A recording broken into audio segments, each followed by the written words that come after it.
when the Calloway family slid a deed across the mahogany table and laughed about my dead wife. Leaving me 160 acres of northern Ontario muskeg, I kept my hands folded in my lap and said nothing. My father-in-law, who had built half the commercial real estate from Timmins to North Bay, called it the best joke Iris had ever played. What none of them knew, what none of them could have possibly guessed, was that Iris had been playing the long game for 3 years, and I was the only person she had loved enough to trust with the ending. 6 weeks earlier, Iris had been alive. She was 31 years old, laughed too loud at bad puns, and had a habit of saving interesting rocks from her field surveys in the pockets of her work jacket. Our apartment in Sudbury still had them. Little chunks of greenstone and pink granite lined up on the kitchen windowsill like a museum exhibit that only she could explain. She worked as an environmental field technician for a provincial monitoring firm, driving out to remote sites across the Shield to take soil and water samples, write reports that mostly nobody read, and come home smelling like spruce sap and bug spray. I was a journeyman electrician. We were not fancy people. We liked Tim Hortons on Sunday mornings and hiking the La Cloche Mountains in August. That was our life, and I was very happy in it. Then a moose stepped onto the Trans-Canada at 11 on a Tuesday night in September, and that was the end of it. The funeral was at St. Mark's in Sudbury. The Calloways arrived in 2 black SUVs, my mother-in-law in a dark wool coat that probably cost more than my truck. My father-in-law gripped my hand at the graveside with a firmness that felt less like condolence and more like assessment. He had never quite figured out what to make of me. I was the electrician his daughter had married at a backyard ceremony in Espanola, the man who hadn't gone to university, who drove a 12-year-old F-150, who had no family legacy to speak of. Iris used to tease me about the way her father looked at me, like I was an invoice he hadn't approved. Her older brother, my brother-in-law, was worse in a quieter way. He managed the Calloway property portfolio and wore it like a uniform. He had always been pleasant to my face and dismissive the moment I left the room. Iris had told me once that he'd referred to our apartment as her starter place at a family Christmas dinner, as though she were temporarily slumming it before coming back to the real world. When I think about the way he looked at her at that funeral, the impatient shuffle, the glance at his phone during the eulogy, I still feel something hot and sharp move through me that I work hard not to let show.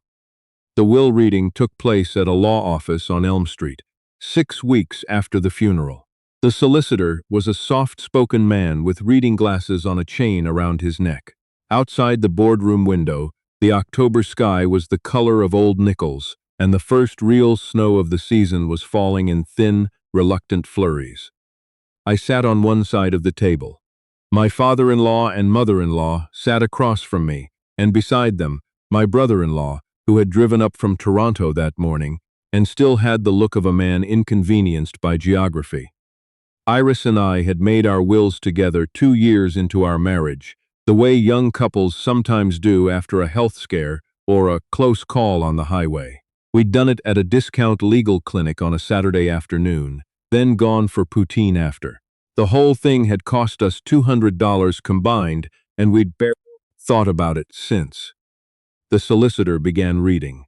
Iris's Calloway family trust holdings, shares her father had placed in her name when she turned 18, reverted to the family according to the original trust agreement. Her RRSP, modest as it was, covered the funeral costs with a bit left over. Our joint savings account, about $22,000, came to me. Then came the part that put a smirk on my brother-in-law's face. To my husband, the solicitor read, pausing to clear his throat, I leave the entirety of our joint savings and the sole ownership of the surface rights to Lot 14, Concession 9, in the township of Black River Matheson, District of Cochrane, Ontario. My father-in-law shifted in his chair. The leather made a sound. The Cochrane lot, he said flatly. She held on to that. My brother-in-law let out a short sound through his nose that wasn't quite a laugh, but was definitely heading there. She bought that piece of nothing 3 years ago, he said. looking at me with the generosity of a man who considered himself helpful. 160 acres of black spruce in standing water up near Cochrane. No road access, permanent floodplain designation. Municipal tax assessment is. He glanced at his phone, apparently having pulled this up in advance. $840 a year. Total assessed value just over $2,000. He spread his hands. Your inheritance. A swamp. My father-in-law almost smiled. Iris picked it up at a tax auction when the previous owner died with no heirs. I told her at the time it was a waste of money. Can't farmed, can't be developed, can't even be logged properly without a road. Just muskeg and spruce and black flies. He looked at me with something that wasn't quite contempt, more like pity that had gone off. There's an old hunting camp shack on it. The roof caved in years ago. She always did like lost causes. My mother-in-law said nothing. She just looked at me with that particular expression I had catalogued over 5 years of marriage. The one that asked, quietly and without words, how her daughter had ended up with someone like me, and not in a flattering way. The solicitor slid the deed across the table. I reached out and took it.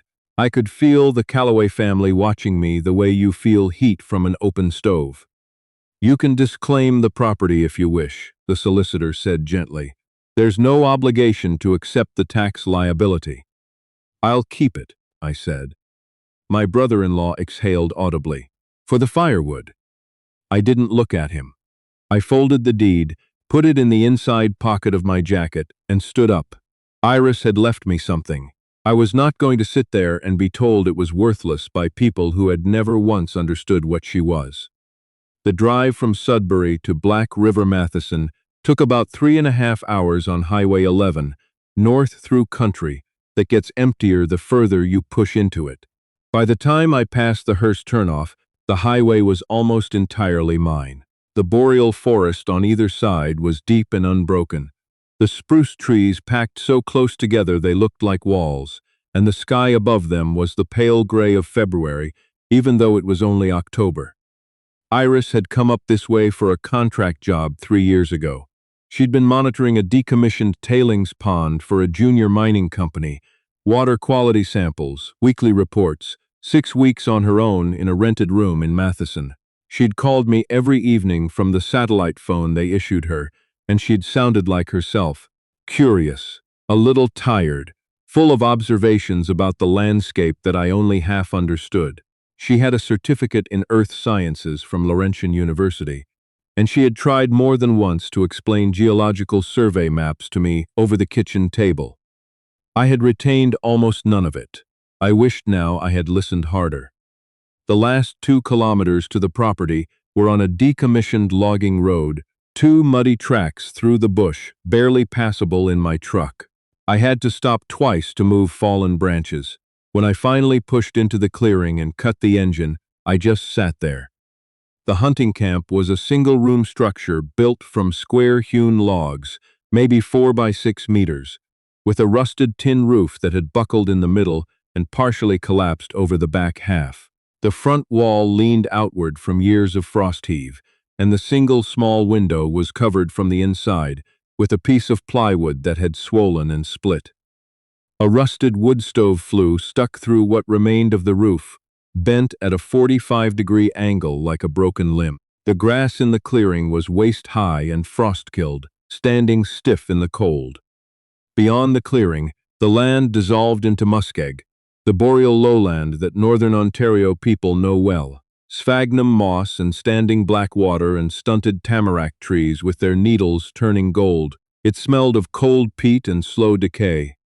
I sat in my truck for a long time. I am not going to pretend I wasn't crying, because I was.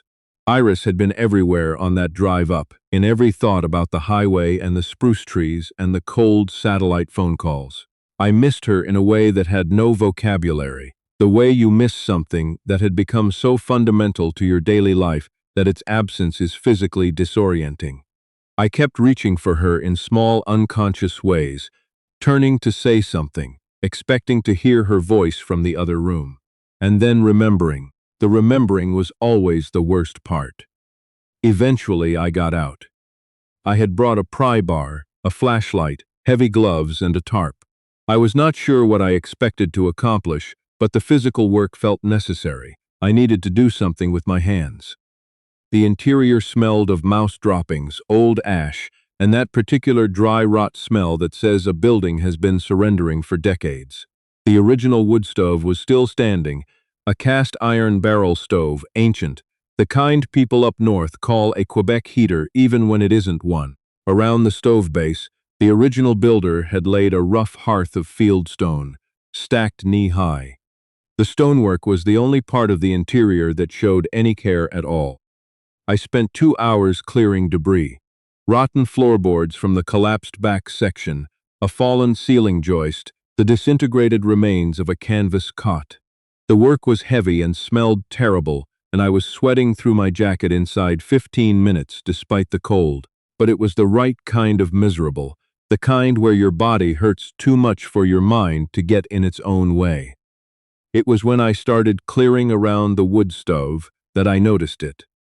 The floor of the shack was bare tamped earth, frozen solid, but in the area immediately surrounding the cast iron stove and its stone hearth, the ground was different.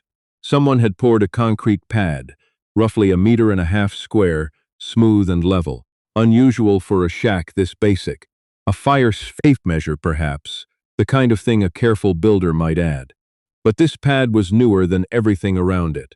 The concrete was a different color, and when I tapped the center with my pry bar, the sound it returned was wrong. Not the flat thud of solid ground beneath, a faint hollow resonance. I ran the pry bar along the edge, where the pad met the stone hearth. The joint was tight but not mortared. It had been fitted, not poured in place. I worked the bar into the gap and leaned on it with everything I had. The concrete pad shifted, just barely, a centimeter at the edge, but enough to feel it lift cleanly away from the ground, like a lid. I set the bar down and wedged my fingers into the gap and lifted. The pad came up on concealed hinges built into the underside. Beneath it was a cavity lined with pressure-treated lumber, perfectly dry inside despite the years, and sitting in that cavity was a gray waterproof document case, the kind from Canadian Tire for about $40, the kind you use when you're afraid of a house fire. Iris had been afraid of more than a house fire. The case was sealed tight. I broke the rubber gasket, getting it open. Inside, everything was sealed in Ziploc freezer bags. I carried the documents out to my truck where I could see properly, and I sat with the heater running and the October light going flat and blue through the windshield.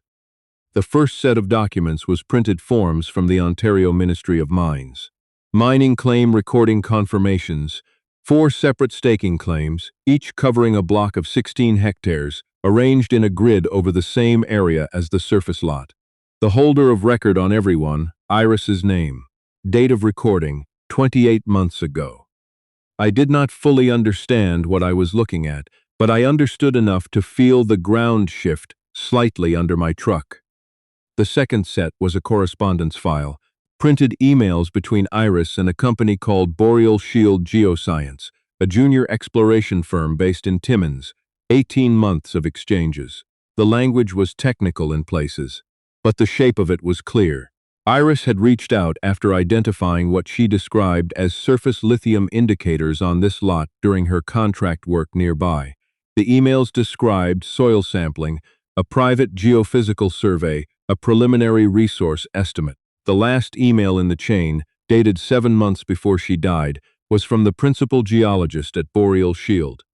The phrase that stood out to me in the cold cab of that truck was this: "Based on current preliminary data, we believe the deposit warrants a full NI 43-101 compliant resource estimate. Conservative early modeling puts indicated resources well above the economic threshold for a potential open pit operation." The third document was a letter. It was in Iris's handwriting, the same handwriting I had seen on grocery lists and birthday cards and notes stuck to our fridge for 5 years. She had written it in ballpoint pen on plain paper and sealed it in a separate Ziploc. I had to read it 3 times before I trusted myself to take it in properly.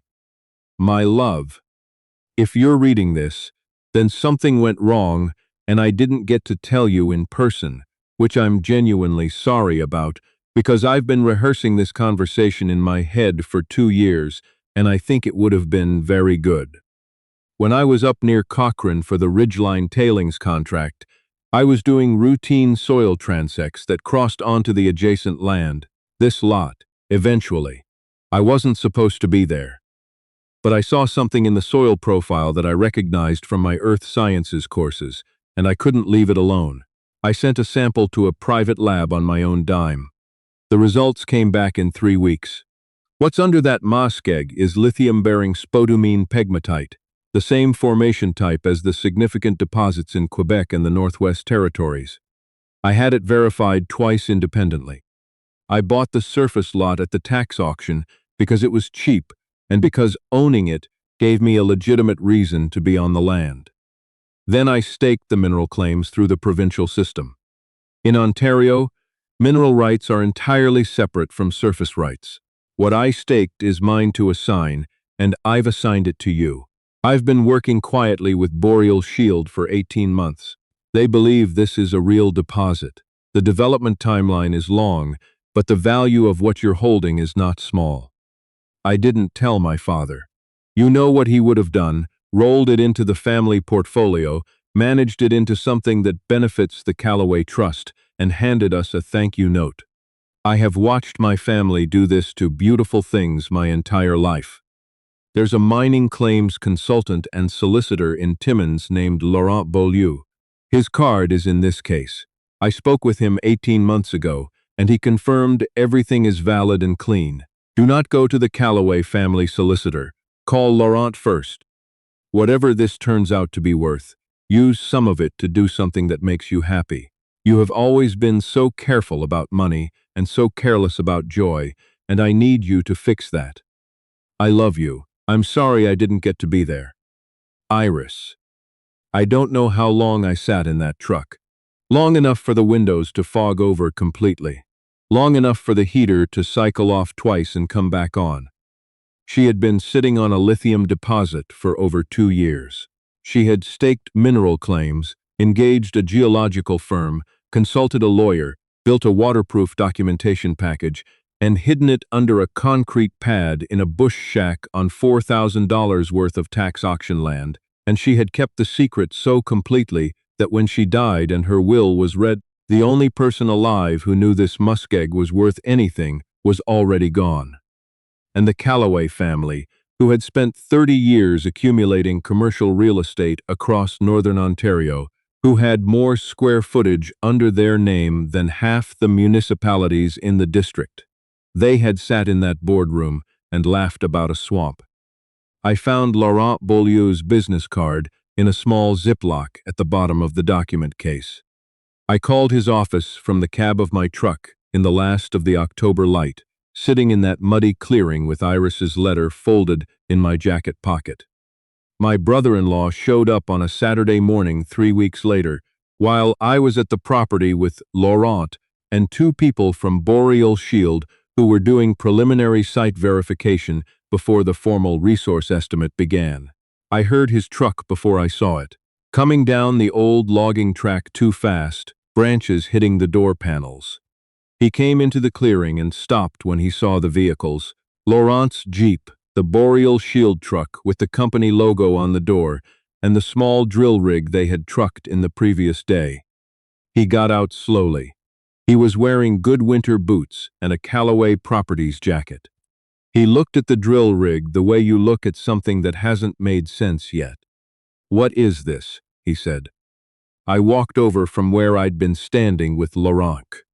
Laurent stayed where he was, watching with the particular calm patience of a man who had spent 30 years handling mining claims in northern Ontario and had seen every version of this conversation. "Environmental assessment," I said. "Provincial requirement before I can proceed with any development applications." My brother-in-law looked at me, then at the drill rig, then back at me. "Development? This is a floodplain. You can't build anything here." "Surface development, no," I said. "This is a different kind of application." He stared at the rig. One of the Boreal Shield geologists was making notes on a clipboard nearby, professionally ignoring us. Laurent was checking his phone. "What are you drilling for?" my brother-in-law asked. "There's concern about historic contamination under the muskeg," I said, keeping my voice even. "Old prospecting disturbance from the 50s. Before I can transfer or develop any aspect of this property, the province requires a full site assessment. The MOE is involved, which is why I'd ask you not to interfere with the work. You really don't want your name attached to this site right now, given that kind of liability question on the table." Something shifted in his face. The Callaway family had been in Ontario property development long enough to understand what Ministry of the Environment involvement meant. Frozen sites, mandatory remediation orders, liability that followed a property through every link in its chain of title. I watched him do the mental arithmetic. "The Callaway family has no legal connection to this property," he said carefully. "Iris purchased it outside the family trust. It's entirely separate." "I know," I said. "That's why it's mine." He looked at me for a long moment. Then he looked at Laurent, who glanced up from his phone with a pleasantly neutral expression, the kind that conveys nothing and communicates everything. My brother-in-law walked back to his truck, reversed out of the clearing without another word, and was gone. The sound of his engine faded into the bush. Laurent waited until it was fully quiet. "Tiddier than I expected," he said. "His father taught him that environmental liability is the one thing you don't touch," I said. Laurent nodded. Iris knew her family well. She did. She knew them better than they had ever known themselves. The formal resource estimate was completed the following spring. The indicated lithium resource under the Cochrane lot was significant enough that 3 junior mining companies made acquisition inquiries within 60 days of the public filing. After negotiations that Laurent handled with a precision I still think about with something close to awe, I signed a deal with a consortium of 2 exploration companies. A staged acquisition payment combined with a royalty structure on future production. 2 independent financial analysts assessed the total value. Once the acquisition payment and royalty projections were modeled over the estimated deposit life, at just over $47 million. The Cochrane muskeg. The swamp my father-in-law had called a joke, the piece of northern Ontario bush my brother-in-law had looked up on his phone in a Sudbury boardroom and dismissed as barely worth a dinner, had been sitting on one of the more significant lithium deposits identified in Ontario in the past decade. I thought about calling my father-in-law. I thought about it many times. I decided against it. Not because I wanted him to suffer. I don't, particularly, but because there was nothing I could say to him that would be as eloquent as the press release that Boreal Shield issued on the Timmins Newswire in March, which was picked up by 2 Northern Ontario papers and eventually by the Globe and Mail's business section. It named the deposit, named the lot, named the previous owner, and named me. I was told my mother-in-law read it first. I was told, by the solicitor, who still handled some Callaway family business and apparently felt I deserved to know, that she brought the article to my father-in-law's office without saying anything, set it on his desk, and left. He called the solicitor that afternoon. The solicitor told me he was very quiet on the phone. He asked one question, whether the mineral staking claims could have been contested after the fact. The answer, as Laurent had confirmed to me 11 months earlier, was no. Iris had done everything correctly. The claims were clean, the chain of title was unambiguous, and there was not a single thread left to pull. My brother-in-law hasn't mentioned the Cochrane lot since. In September, almost exactly 1 year after I lost Iris, I attended a small ceremony at Laurentian University in Sudbury, the Earth Sciences Department, her department, where she had finished her certificate 8 years ago, accepted a gift establishing the Iris Callaway Field Research Scholarship, which funds a second-year student's full field placement costs every year, the satellite phone, the steel-toed boots, the gas money for the long drives north to remote sites where nobody else particularly wants to go. Iris had always said the best part of fieldwork was the drives. The long, empty highways and the way the boreal forest just kept going, and the feeling of heading somewhere remote enough that the rest of the world was on the other side of a wall of spruce. She had driven up one of those highways 3 years ago, done her job, noticed something in a soil profile that no one had asked her to notice, and quietly changed both our lives without telling a single person. I think about the morning I lifted that concrete pad and found her document case. I think about how carefully she had built the whole thing.